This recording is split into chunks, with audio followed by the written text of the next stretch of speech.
Crap to cream, doing the rear brakes on a 2016 Mini. So this is what I've been confronted with, and I'm hoping I've got the angle of the right. So this is what it looks like. Electric motor with the driver, and yeah, you can see brake pads, etc. So this is what I was confronted with, and there was no real videos on how to do this particular setup. Most of them had a handbrake cable that you flicked off, but this one didn't. So what I found was, if you get a bar in here and you compress this here, then this flicks out. Then you undo these, take the two covers off here, and unscrew the door screws behind here. Then that releases this, and then behind that is this. So on mine, it's a 2-pin surface. So I had to go and buy a kit, obviously, because you don't get them standard, and it's anyway. So I went and bought one, and if you buy this one, the number 3 one, sorry, the F1 needs half the pins filing off to get it exactly right, because none of the other ones fit, despite it being a universal kit. So just keep that in mind. Anyway, so I filed half the pin off, got that to fit this right hand thread on this side. I don't know what the other side is yet, whether it's a left hand or a right hand. Put the pads on, and now I'm going to put the brake caliper back on, like so,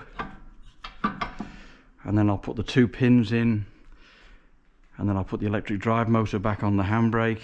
It might be easier to put the handbrake drive motor back on.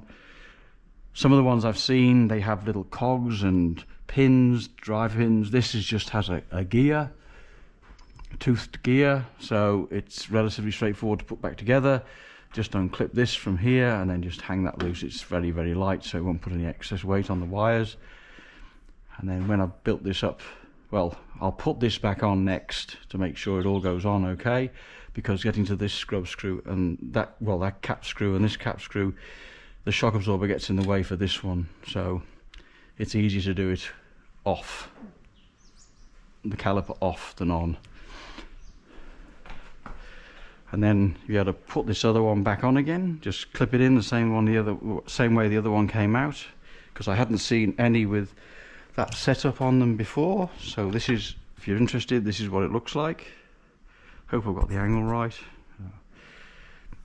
and it goes in that way, like that, because there's a couple of teeth on here and here that lock into the sides, these 2 sides here, and they go in, and then you just press it in. So this is a set of brake pads that had a car that was serviced 3,000 k's ago. 3,000 k's, that's all it's done, and you would have thought that the people who had it last would have replaced the pads, or the service centre. It was done by a service centre, not by a local guy or whatever. So this is, yeah, they should have noticed this and then done that when they had the service last, because 3,000 k's and it's just touched the back of the disc. Luckily my wife is very attuned to noises and smells around the car, so she was able to let me know there was something wrong fairly early on in the piece before any serious damage was done. So got the mini rear brakes from a local parts shop.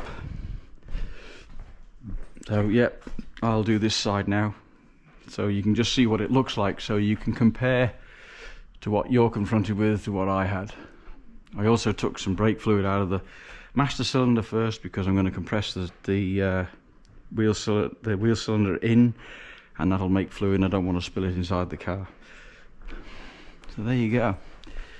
That should explain. Any questions, just ask me, but it all looks relatively straightforward. Just remember to pump the brakes before you activate the handbrake for the first time. Pump the brakes, get the brakes pads onto the disc, and then you can activate the handbrake. All right, so yeah, there we go. That's what it looks like. That's what it did. It should only take, yeah, got to clean a couple of pins up and things like that. So these pins here are the ones that came out. These are the guide pins for the caliper into the caliper frame, whatever you want to call it. So I'll give them a bit of a clean up and we can put it all back together again. So this is just a follow-up now that I've done the second set of brakes pads on the right hand side. So this literally took me now 15 minutes. Now I know what to do, right? So just compress that, flick that out, undo this one and this one. I didn't take the handbrake motor off this time, and the thread in the center on the right hand side is a right hand thread as well. So they're both right hand threads, so you screw them righty tighty, lefty loosey, righty tighty. So screw it in. I clean up the two pins, torque them up appropriately, can't remember to what to now, and that's it, all done. So again, remember to take some brake fluid out of the master cylinder before you start, and before you commission the handbrake, make sure you pump the brake pedal so that you engage the pads onto the disc before the handbrake. So the spanners that I needed was I used a T45 Torx to take these two screws out of here, and then I just used a screwdriver to flick, or I used my little pry bar, which I can't find now, but a little pry bar to pry that in, and then flick these two out from the inside out. The pads release. Then I got a tool to screw the button in the middle. Then I compress the last little bit of hydraulic cylinder in the wheel cylinder, slide it on easy, and then press the brakes, and away we go. So there you go. Relatively straightforward. Most expensive part of this was the special tool, which I had to modify anyway. So there you go. A nice easy job for a Sunday afternoon.